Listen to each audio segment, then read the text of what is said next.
How's it going, Laser Bruces? I'm Bobby Sixkilla and welcome back to Sekimeiya. Now, I don't know exactly where we are right now in relation to the story because I'm re-recording this after the previous episode 11, I believe we're on, had its audio all messed up. So we are re-recording this half an hour stretch here. So excuse me if I'm a little bit ignorant for where we are at the moment.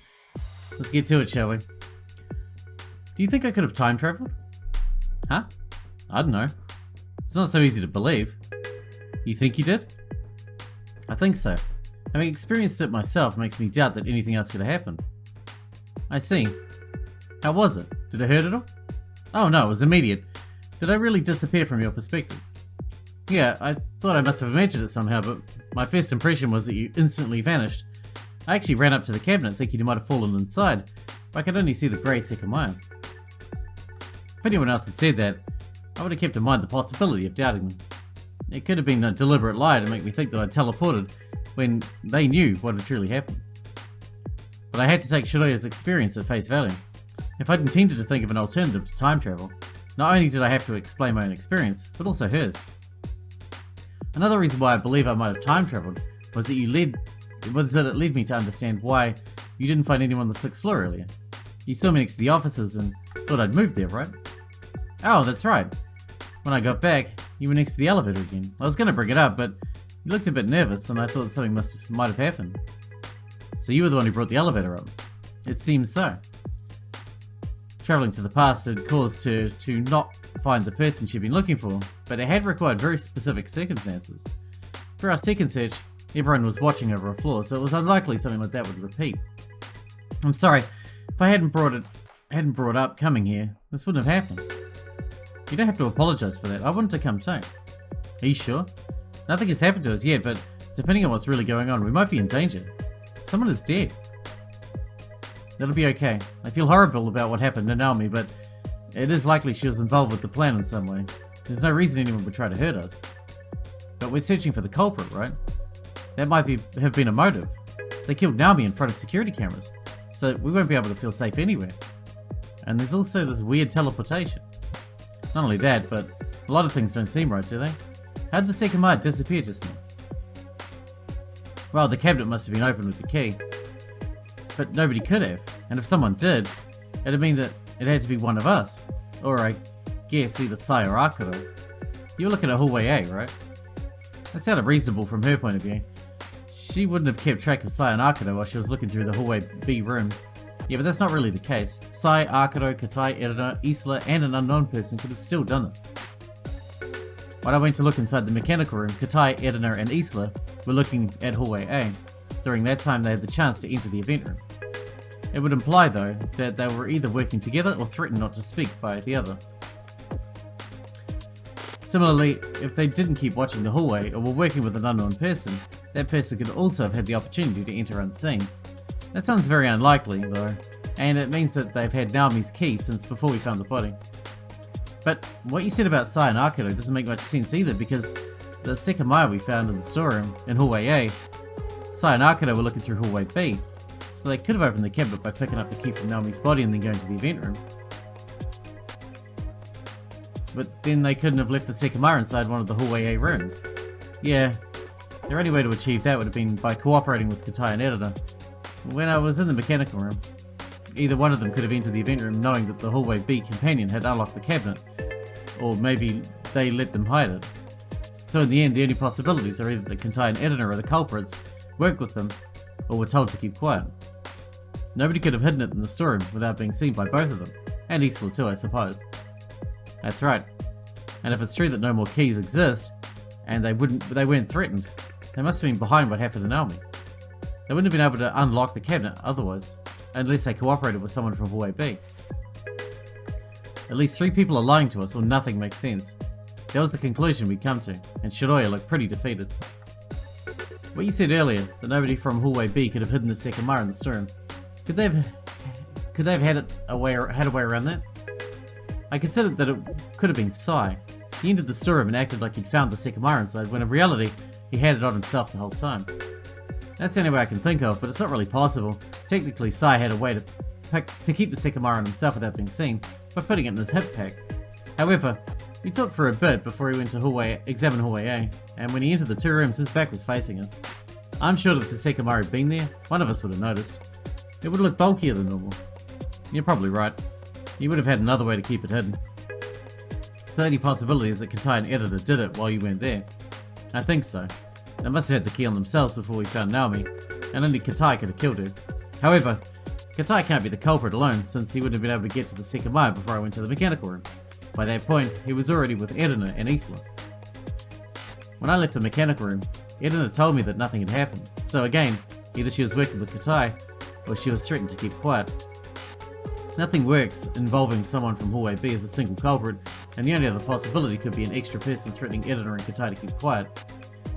You were with your group in hallway C when you finished, so it's unlikely that person came from a higher floor. That must have been one of the investigated hallway A rooms. Someone else was definitely on that floor, right? So that shouldn't be a very likely possibility. That's true, and if they were threatened like that, they wouldn't reveal the culprit's position now, even if they found them. In fact, they might still be on the crystal floor. So maybe this arrangement wasn't the best idea. I can hardly take myself seriously, but I have to think about time travel and teleportation too. I just don't want to miss possibilities, and ones involving what should be impossible have now become potential realities. I can't deny what I experienced. I've no idea what the rules would be, but if the Sekimeiya grants time travel abilities, it makes a lot of sense that someone chasing after it, or trying to accomplish something with it. This means that they could know more about its powers than we do. They might have been making use of them from the beginning. Something's still very strange, and that's the reason why anyone would hide the Sekimeiya. No matter what I think, there doesn't appear to be a clear purpose, since a simple search would almost always result in finding it, if it's not brought to a locker or the attic. But let's assume the culprits wanted to hide it in the storeroom, ignoring the reason. If they truly did it with the time travel that occurs upon touching the Sekimeiya, it follows that in the future, they'll have access to it. Perhaps right now someone is ready to go to the past and hide it in the storeroom. Maybe their intention could be to make it out of here with the Sekimeiya in some way. It teleports you to the past, right? One goal could be to make it to the past holding the Sekimeiya itself, or other gemstones. It would appear as if they disappeared from inside the tower, and only one of us could be the culprit. Making it to the past with the Sekimeiya though sounds unlikely, as I wasn't holding it when I travelled to hallway A. Not being seen by the 2 hallway groups is more than possible, if they use time travel. First, they lured us out of the event room by making the sound we heard. Then they appeared inside the event room from the future. I don't know what could determine the position you teleport to, but because I appeared in hallway A, when I hadn't been there 20 minutes before, but if the culprit touched, or will touch the Sekimeiya holding the cabinet key, they could appear inside the event room with it. Once we were all in hallway C, they got out of the event room and left it in the storeroom to then hide it, to keep hiding. If they'd already lived that portion of time, they could have known that they would be safe in the event room until we found the Sekimeiya, which would also imply that they would have known it would quickly be found, giving little to no purpose to the whole ordeal. Regardless, that leaves open the possibility of the culprit still being on the crystal floor. They could have even disappeared by touching the Sekimeiya, if it had been necessary. And even though it was white when we found it, maybe it didn't make us travel because someone had just used it. My initial thought is that some sort of cooldown after I travelled. Nobody else could travel. Once the cold temperature restored it, it allowed for one more travel. That, though, still didn't explain the strange colour change it underwent right as I touched it. If we're chasing a culprit who has knowledge of how to disappear and go to the past easily, it makes a lot of sense that we haven't found them yet. It also explains why they've been hiding from us when, at first glance, they had no chance of remaining unseen for long. But the person who lured us out of the event room would have had to go up the floors before travelling to the past, and they can't disappear from there so easily since the Sekimeiya is still on the crystal floor. Once again though, the attic makes it possible. Nonetheless, if no time travel or teleportation was involved at all in what happened, Katai, Edina and Isla now know the truth of it. If it really was a factor, I wonder how far we are from uncovering what happened around us. Katai's coming. I anticipated his arrival thanks to the echoing footsteps. He came from the floor above. Did anything happen? No, the floor was empty as we agreed. So as we agreed, I stayed there for a while, waiting for someone, intending to escape to it with the elevator. More than enough time has passed though, so we should go back down. He still looked at me angrily, but I tried to ignore it. If anyone was around, they must have been found. Okay, let's go to the crystal floor. We took the stairs down. Arcado was waiting for us, uncertain of what to do. He also hadn't found anyone. One floor below was Sai. According to him, the third floor had been empty, and nothing had happened after we left. The case was the same on the second, where Edna and Isla had remained. There was no point to it, but as we'd said earlier, we all moved down to the crystal floor. Well, did anyone find the culprit and let them escape? Everyone stated that their floor had been empty. We just searched through the entire tower to find nobody, so the only remaining possibilities were that the culprit had access to the attic, so that one of us was lying, or that they'd managed to escape by teleporting through time, which should have only been possible on the crystal floor. No? We all kept quiet as we'd already announced our results. They have to be in this attic then. We'll just search every other floor after all. We just searched every other floor. Oh wait, I can think of another place they could be. Are you sure? We looked through the whole tower and found it empty. The way we did it didn't allow for anyone to hide from us. Where else could they have been? There. Shiroya turned around and pointed at the elevator. Oh, inside the elevator, that's right. Nobody entered it, correct? Once again, nobody denied it. Could someone have been inside the elevator the whole time, hoping for us not to look inside it? Which floor should it be on? We were the last ones to use it. We called it from floor 5 to test which floor it had stopped on, when we followed it up. That's good. If it had been here, they could have come out as soon as we went up. At least we don't have to search this floor again. Anything wrong? Plenty. Wait a second. Following the out of place sigh, he walked up to the elevator and pressed the button to call it. After a few seconds, the orange light surrounding the button told us that it had arrived, and Sai immediately grabbed the handle. Well, let's see, I suppose. There's no way anyone's inside. They would have gotten out as soon as they heard the people leaving the floor it was on, and if they'd still been inside, they could have passed any floor button before this one to stop it early. He opened the door. It was empty, as we'd all expected. Oh, I meant to ask you something, Katai. The instructions inside detail that pressing the stop button will enable contact with an emergency line. Is that possible right now? No, naturally the alarm shuts that down. The line can enable communication both with the outside and the security room, but right now it's disabled completely. I'll advise all of you not to press it. I know how it works, and it was one of the past attempts at trapping Shin, in case one of our plans involves securing the elevator. If you press it as the elevator is moving, it won't move again until permission is granted from outside, and given communication has been temporarily disabled, I fear nothing could be done until the exit unlocks. The initial point was defeated in the end, since we were obligated to inform people about how the button worked right next to it. That wasn't the original idea. That's scary. We'll keep it in mind. Anyway though, given how long it took to get here, it was on the 5th floor. You can tell? Yes, I've never used it, but it goes fairly slowly. The seconds I count match up with the 5th floor it should have been on, assuming it doesn't take very long for the doors to shut and start moving. That would add 5 seconds at most, which is what I added. I tried to open the doors as soon as the button lit up, but since it didn't budge, it must light up before the inner doors open. But as you said, if someone stopped it before it got here, it would have taken longer. Could it, for example, have been on the 3rd floor and then been stopped by the culprit on the 2nd? No, that whole process would have taken even longer. If it was on the 5th floor, the only way I could have gotten the time I counted would have been if the door had been opened before I called it. This is too specific to take seriously, but if someone had kept the door open upstairs and then closed it a few seconds after I called it, it would have started going down later than I expected. This would have made it seem like it was higher. And why would anyone do that? Let alone know when you called it. No idea, I'm just saying it's possible. Is there a light that indicates that someone is trying to call it while the door's being kept open? No such thing exists. Then it's incredibly unlikely that that's what happened. So it's on the 5th floor, right? There's no point in thinking too hard about this. Incorrect. There's a very big inconsistency, with the elevator having been on the 5th floor, but it has to do with something I haven't mentioned yet. I imagine someone else would have figured it out though. What is it? I found it very interesting and I wasn't going to comment on it immediately if you hadn't brought the elevator up. Let me explain what I heard. I was on the 3rd floor waiting right outside the offices. Imagine my surprise when I heard the elevator moving. Wait, the elevator moved? Yes, did nobody else hear it? For the 3rd time, one of Sai's answers was received with silence.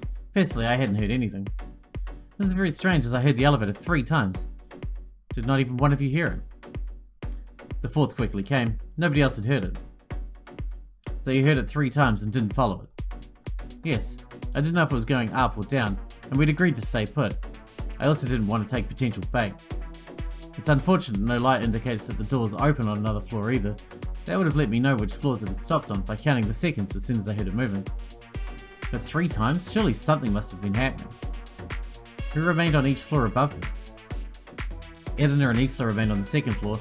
Apparently you heard the elevator from the 3rd. Arcado stayed on the 4th. Atsuki and Shiroya were on the 5th, and I went up by myself to the 6th. And when you went down, everyone else was still on their appropriate floors, correct? Yes. A lot of things could have happened, but some people here have to be lying. After 3 trips, no matter where the elevator initially was, anyone could have gone to a different floor and back to their own.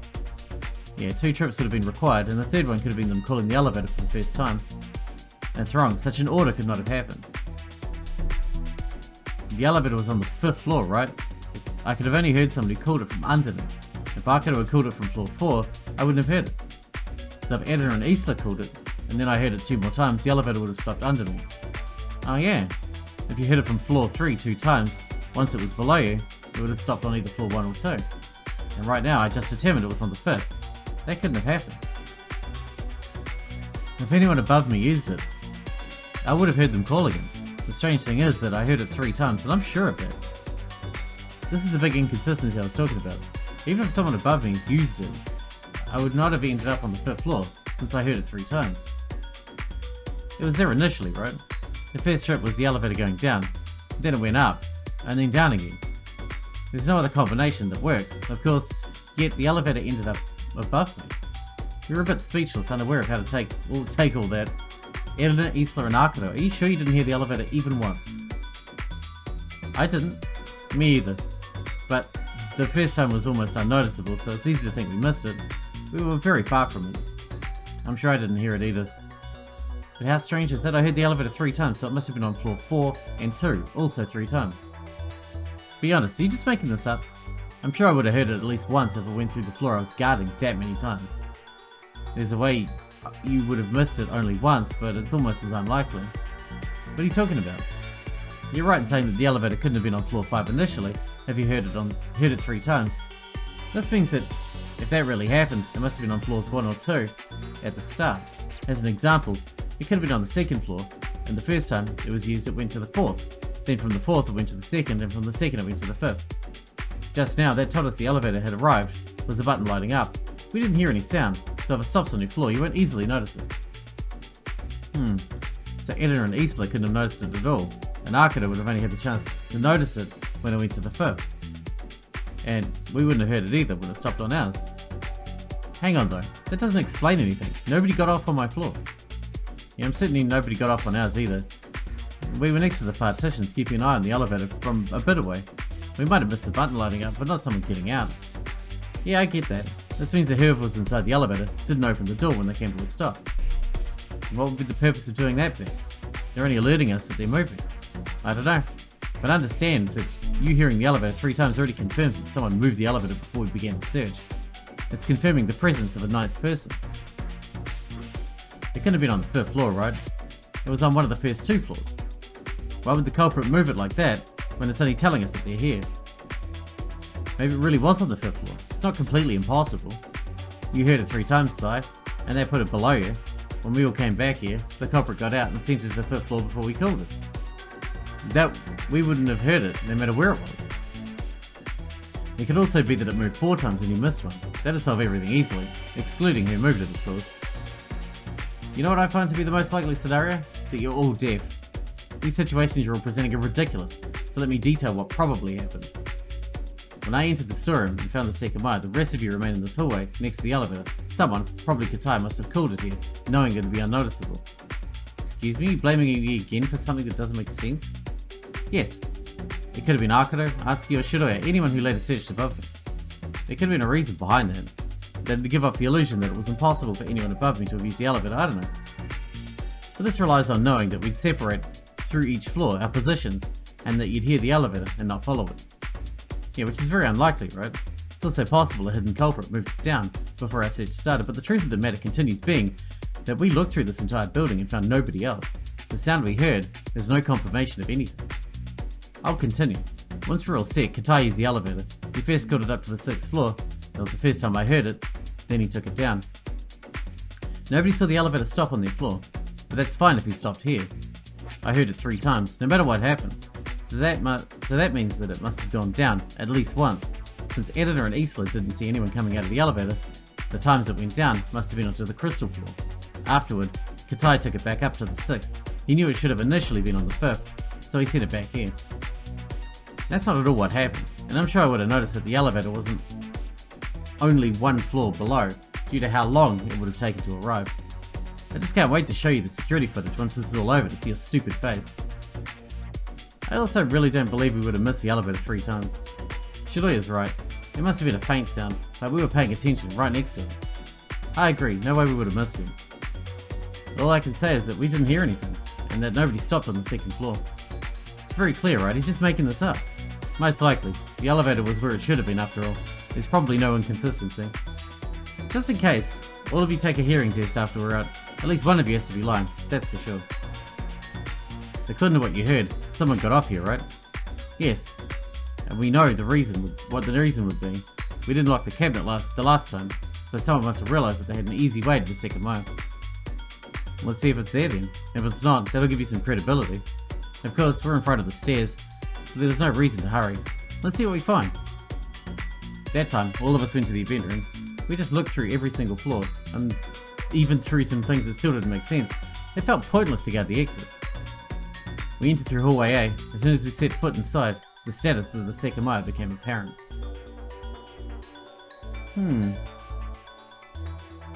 See? It's still here. Nobody came down at all. That's what I thought. You're just trying to have a bit too much fun. That's true, but I definitely heard the elevator, so I'm not sure what happened. They might have had another reason to come in. I'm confused. Do you think it was one of us or someone we still haven't found? Who fucking knows? If it was one of us, it could have only been someone who searched above me, who's still lying. If it was someone else, the way that it could have happened is a very tight one. Unless someone is still working with the culprit, they would have had to be inside the elevator from the beginning. The elevator must have been below me, and not where it had been left, but then the elevator's movements become useless. We might just be mistaken about the goal. Yes, if they wanted to come down here, there was no reason to ever send the elevator up. It's not likely that the culprit wanted to remain on this floor though. It's possible the elevator trips that you heard until going up to the attic. That'd be the only way that they would feel safe. And it'd explain why nobody saw anyone getting out of the elevator. So the culprit was in the attic, which is why we didn't find them on any floor. From there, they called the empty elevator up, went down once, and then finally back up to the attic. Is that it? Maybe. But I have no idea what the purpose might be. They also would have sent it to the 5th floor again. I'd explain why we didn't find anyone, and nobody would have to be lying. You'd still all be deaf. And why would the culprit come here from the attic if they'd been here just minutes prior? They would have been who made the noise we heard, right? This all sounds very risky. If anyone from below had entered the elevator before they'd called it up, they could have made it to the attic without the need for the key. Oh yeah. So, creating a theory that doesn't involve any of us lying is very hard. And conveniently, we know if somebody's been lying from the beginning. Talking about yourself or Atsuki? I'm not sure what to think anymore. If the Sekimeiya is still here, there's no reason to come into such a risky manner. Unfortunately, even though I was allowed to reason things out with time travel in mind, it didn't make them any easier. No, it makes them more difficult. The issue of the motive was just as hard to settle despite the fact that I could create even more theories. For example, I could suppose that the culprit had been inside the elevator on the crystal floor and had gone to the attic, then the same culprit had time traveled to the crystal floor. They wanted to go to the attic again, so they killed the elevator and had gone back up. It would have been very risky for them, but it was another way to justify the likely truth of being lied to. So I looked at his watch and turned his wrist to show us the time. It was 11:20, and right above it, the date was also shown, 2011-12-15. It's been a pretty eventful couple of hours. I wonder if we'll be able to figure everything out before our time runs out. Who cares about that? The police will investigate what happened a lot better than we can. We shouldn't keep overstepping this much. They'll definitely question all of us. Not every camera works, so their understanding of what happens here will depend heavily on our testimony. Isla, whose presence had greatly diminished over time, was mindlessly looking at the Sekimeiya through the glass. Her friend's prediction had been entirely incorrect, so upon seeing that her mood was wearing down, Edna made an attempt at comforting her with reassuring words. Right as the atmosphere had seemed to calm down a bit, something that we'd already lived through repeated itself. What the hell was that? I think it was a door closing again, but slightly quieter. We hadn't had the time to rest. We knew that a foreign sound implied another long search if we didn't get results immediately. Since it hadn't come from close by, we didn't rush out like the previous times. Instead, Sai approached hallway A and opened the door. We could see the exit from hallway A. Splitting up appeared useless the last time and only brought us more questions. So let's remain together while making sure the exit's been guarded. We all rushed to the right door the last time because we'd all somewhat felt as if the sound had come from hallway B. However, The orientation of the last one had been harder to discern. We'll stay next to the stairs. Isla didn't object, she already understood the seriousness of it all. Then, the procedure of opening every room started once again. Since the sound had been distant, it was very possible the source was no longer on our floor, but we couldn't increase our speed, as many rooms contained cabinets big enough to hide a human body. Every door in hallway A was opened and closed until all the rooms were acknowledged as empty. Since Edina and Isla were by the stairs, we moved on to hallway B after Arcado claimed the mechanical room was vacant too. We didn't grow complacent despite quickly running out of rooms. The previous time that same situation had hit us with a sudden dead body. The event room, acting as the midpoint of the hallway, still stood the Sekimeiya. If a culprit remained with us, they were trapped within the few last rooms. However, nothing was found inside them. The room where Naomi had died, the last crystal rooms, the safe, the staff room, and the cleaning room were all devoid of life. How does this keep happening? There must be someone else here. Maybe it's a ghost. A ghost, huh? That would explain a lot. Except for the existence of a ghost, it's been 2 times we've heard a noise, so it's clear a person has caused them. Isla's perspective was understandable. We were chasing behind someone who could vanish, make sounds without being seen, commit crimes in front of security cameras, and create uncountable questions. Do we actually have to investigate upstairs again? Why don't we stop playing with the culprit and let the police handle this? Because I'm not fond of that idea. They made us sound twice and then disappeared. They must be conscious of what they're doing. So let's go up again without splitting up. We'll leave the elevator open here so they can't use it. Wait, we're forgetting one place. Are we? Oh right, the bathrooms. That's true, and nobody could have left them yet. The map indicated that the left door was the woman's and the right one was the men's. We walked to them, while Edina and Isla kept blocking the access to the other floors. Shirley went ahead and opened the woman's bathroom, where all we saw was emptiness. Then Sai grabbed the opposite knob and turned open its door. We seem to be having trouble. I don't think I can open this. What, is the door locked? It could be. You can lock it from the inside without a key. Are you sure it's locked? Try turning it the other way.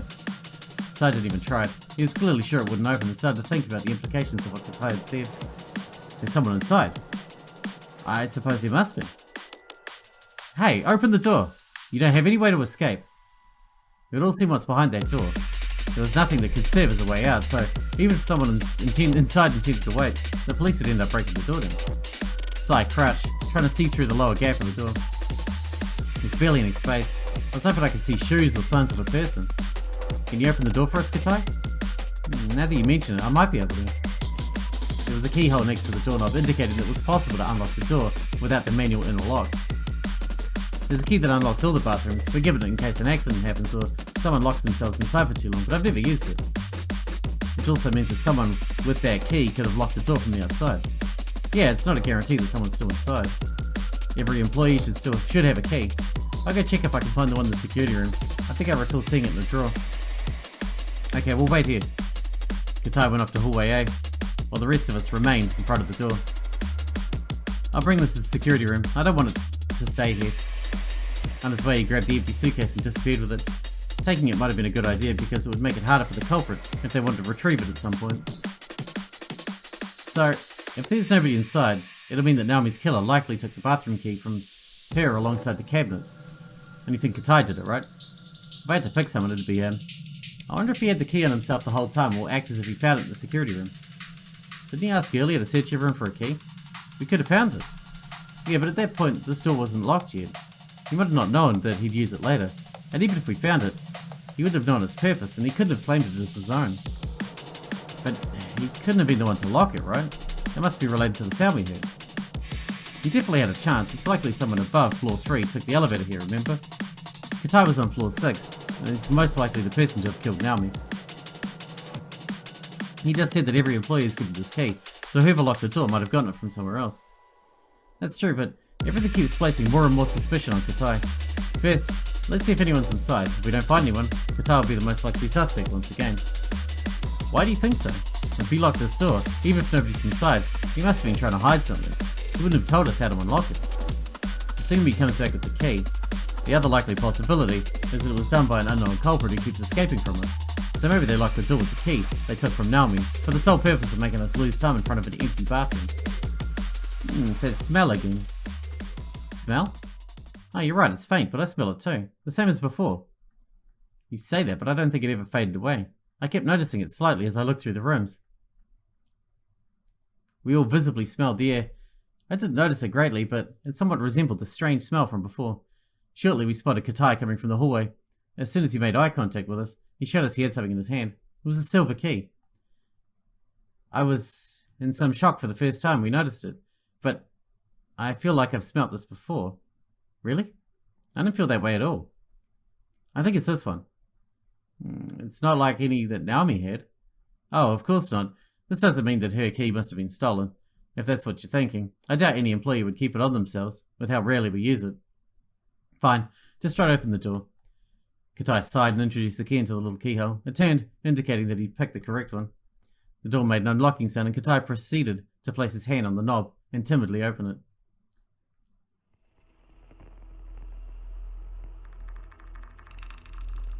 Once we saw what awaited inside, all of us stood stock still, failing to comprehend what we were looking at. And we are wrapping this one up here. This is the exact moment we wrap this one up. And we're going to cliffhanger you to see what is inside the bathroom tomorrow. So you'll definitely be back tomorrow, won't you? To see that episode. I'm sure you will. And this one's going to be going up probably only minutes before that one because, you know, re-record. Anyway, hope you guys enjoyed it. Thanks for watching. Thanks again, Alfie, and I'll see you in the next one.